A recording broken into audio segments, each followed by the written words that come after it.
स्वागत है दोस्तों। आज की इस क्लास में हम हिंदी साहित्य के महत्वपूर्ण प्रश्नों को हल करेंगे और देखेंगे क्या इम्पॉर्टेंट है आने वाली परीक्षाओं की दृष्टि से। तो सभी प्रश्नों को ध्यान से रिवाइज करिएगा, ध्यान से इन्हें पढ़ लीजिएगा और इन्हें नोट्स भी कर सकते हैं आप। देखते हैं पहला प्रश्न। पहला प्रश्न है, मिश्र बंधुओं ने हिंदी का प्रथम गद्य लेखक किसे माना है? ऑप्शन राम प्रसाद निरंजनी, अमीर खुसरो, भारतेंदु हरिश्चंद्र, गोरखनाथ। तो इसका सही उत्तर क्या है? इसका सही उत्तर है गोरखनाथ। मिश्र बंधुओं ने हिंदी का प्रथम गद्य लेखक गोरखनाथ को माना है। बच्चन सिंह की पुस्तक में ये तथ्य प्राप्त होता है। ठीक है, इसे ध्यान रखें और इसी प्रश्न के बहाने कुछ और महत्वपूर्ण बातें भी आप ध्यान रखें। आचार्य हजारी प्रसाद द्विवेदी ने गोरखनाथ के द्वारा रचित कुल 28 ग्रंथों का उल्लेख, 28 पुस्तकों का उल्लेख किया हुआ है। ठीक। पीताम्बर दत्त बर्थवाल, इन्होंने गोरख की कुल रचनाओं की संख्या 40 बताई हुई है और पीताम्बर दत्त बर्थवाल ही पहले व्यक्ति थे जिन्होंने गोरखनाथ की जो रचनाएं हैं उनका संग्रह गोरखबानी नाम से 1930 में किया हुआ है। तो इसे भी ध्यान रखिएगा। गोरखबानी का संपादन किसने किया? 1930 में पीताम्बर दत्त बर्थवाल ने। अगला प्रश्न देखते हैं। आचार्य रामचंद्र शुक्ल ने किस धारा के कवियों की रचनाओं को साहित्यिक कोटि का नहीं माना है?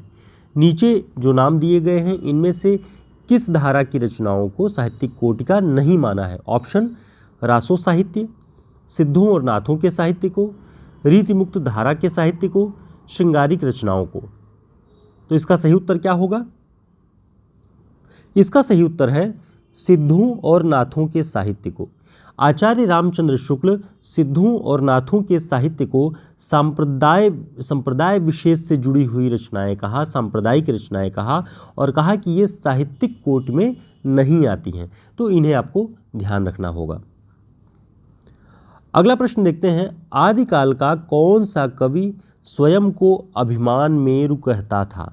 ऑप्शन स्वयंभू, पुष्यदंत, शालिभद्र सूरि, विद्यापति। तो कौन था जो स्वयं को अभिमान मेरु कहता था? इसका सही उत्तर है पुष्यदंत। पुष्यदंत स्वयं को अभिमान मेरु कहता था। और इनके जो अन्य नाम हैं उसे भी देख लेते हैं। हिंदी का भवभूत भी इन्हें कहा जाता है, भाखा की जड़ भी कहा जाता है और कविकुल तिलक। ये तीनों जो है पुष्यदंत के ही नाम हैं। और एक चौथा है अभिमान मेरु।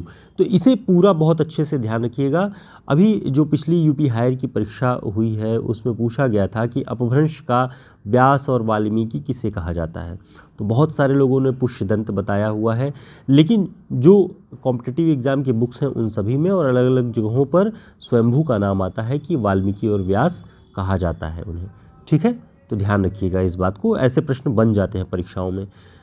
दोस्तों, केवीएस, टीजीटी, पीजीटी, डीटीपीएलएसबी और UGC NET, UP, TGT, PGT, इन सभी को ध्यान में रखते हुए हमारा हिंदी साहित्य का शॉर्ट नोट्स तैयार है जो कि सभी प्रतियोगी परीक्षाओं में बहुत उपयोगी है, खासकर टीजीटी, पीजीटी को ध्यान में रखते हुए।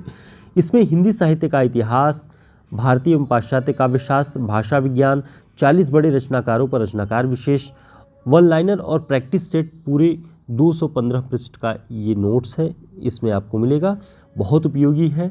रिवाइज करने की दृष्टि से इसमें बहुत डिफरेंट टाइप के जो प्रश्न आजकल बनते हैं परीक्षाओं में उन सभी को एक साथ एक जगह किया गया है। महत्वपूर्ण पंक्तियाँ, जन्मक्रम वाले सभी महत्वपूर्ण रचनाकारों को जन्मक्रम के अनुसार व्यवस्थित रूप से लिखा गया है, वो सब कुछ आपको इसमें मिलेगा। और दूसरी जो सूचना है यूपी, टीजीटी, पीजीटी को ही ध्यान में रखते हुए कि 1000 प्रश्नों का टेस्ट सीरीज़ हम करवा रहे हैं। प्रतिदिन 100 प्रश्नों का सेट आपको मिलेगा 1 मई से 10 मई तक।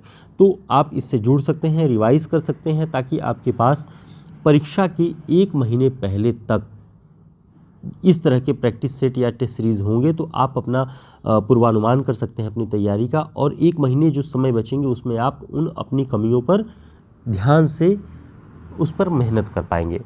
तो आप हमारे व्हाट्सएप नंबर पर संपर्क करके नोट्स के विषय में या फिर टेस्ट सीरीज़ के विषय में जानकारी प्राप्त कर सकते हैं।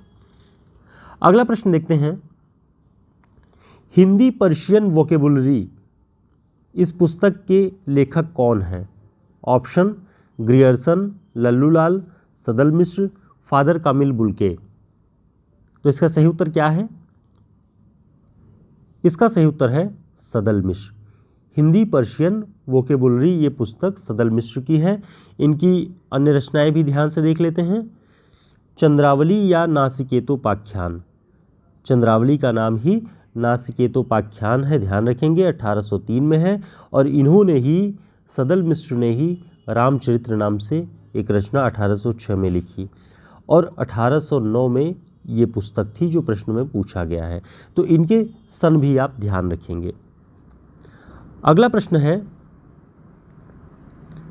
रासो शब्द की उत्पत्ति हजारी प्रसाद द्विवेदी के अनुसार किस शब्द से हुआ? ऑप्शन रासक, रसायन, राजयज्ञ, राजयश। तो हजारी प्रसाद द्विवेदी रासो शब्द की उत्पत्ति किस शब्द से मानते हैं? तो इसका सही उत्तर क्या है? इसका सही उत्तर है रासक। ठीक है, इसे ध्यान रखेंगे कि हजारी प्रसाद द्विवेदी जी के अनुसार रासो की उत्पत्ति रासक शब्द से हुई है और शुक्ल जी के अनुसार रासो शब्द की उत्पत्ति रसायन शब्द से हुई है।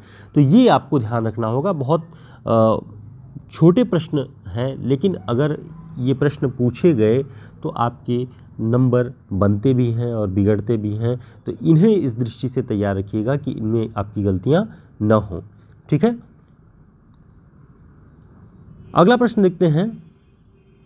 गौरी शंकर हीराचंद ओझा का पृथ्वीराज रासो के विषय में क्या मत है? ऑप्शन प्रामाणिक, अर्धप्रामाणिक, अप्रामाणिक, सिद्धांत ग्रंथ। तो गौरी शंकर हीराचंद ओझा पृथ्वीराज रासो को क्या मानते हैं? अप्रामाणिक, ध्यान रखिएगा। ठीक है, इसके साथ ही देखते हैं आचार्य रामचंद्र शुक्ल भी पृथ्वीराज रासो को अप्रामाणिक मानते हैं।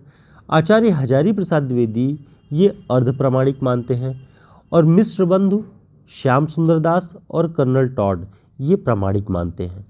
तो इन सभी के बारे में महत्वपूर्ण लोगों के नाम अगर आप ध्यान रखेंगे, कौन अप्रामाणिक मानता है, कौन अर्धप्रामाणिक मानता है और कौन प्रामाणिक, तो इससे आपके प्रश्न बनने की संभावना परीक्षाओं में होती है। टीजीटी पीजीटी में ऐसे प्रश्न बन सकते हैं। अगला प्रश्न है, अमीर खुसरो को अवधी भाषा का प्रथम कवि किसने कहा है? ऑप्शन रामवृक्ष बेनीपुरी, राम कुमार वर्मा, राहुल सांकृत्यायन, हजारी प्रसाद द्विवेदी। तो इसका सही उत्तर क्या है? इसका सही उत्तर है राम कुमार वर्मा। अमीर खुसरो को अवधी भाषा का प्रथम कवि राम कुमार वर्मा मानते हैं, ध्यान रखेंगे इस बात को।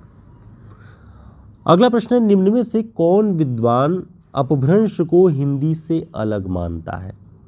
एक तो आप सभी जानते हैं कि अपभ्रंश को हिंदी से जोड़कर देखने वाली एक दृष्टि है और एक दृष्टि है अपभ्रंश को हिंदी से अलग, यानी अपभ्रंश का साहित्य हिंदी भाषा के साहित्य से अलग है, ऐसा मानने वाले कौन है? ऑप्शन मिश्र बंधु, राहुल सांकृत्यायन, चंद्रधर शर्मा गुलेरी, हजारी प्रसाद द्विवेदी। तो इसका सही उत्तर क्या है? इसका सही उत्तर है हजारी प्रसाद द्विवेदी। आचार्य हजारी प्रसाद द्विवेदी कहते हैं कि अपभ्रंश का साहित्य हिंदी के साहित्य से अलग है। और इसके बारे में और देखते हैं महत्वपूर्ण बात कि आचार्य रामचंद्र शुक्ल, गुलेरी और राहुल सांकृत्यायन ये अपभ्रंश को पुरानी हिंदी कहते हैं और पुरानी हिंदी कहकर अपभ्रंश को हिंदी से जोड़ते हैं, लेकिन हजारी प्रसाद द्विवेदी और रामविलास शर्मा ये अपभ्रंश को हिंदी से अलग मानने के पक्षधर हैं। ठीक है, तो इन नामों को आप ध्यान रखिएगा। अगला प्रश्न देखते हैं, अ स्केच ऑफ हिंदी लिटरेचर 1917 में ये पुस्तक आई, इस पुस्तक के लेखक कौन है? ऑप्शन मौलवी करीमुद्दीन, ग्रियर्सन, गारसा दतासी, एडविन ग्रिब्स। तो इसका सही उत्तर क्या है? इसका सही उत्तर है एडविन ग्रिब्स।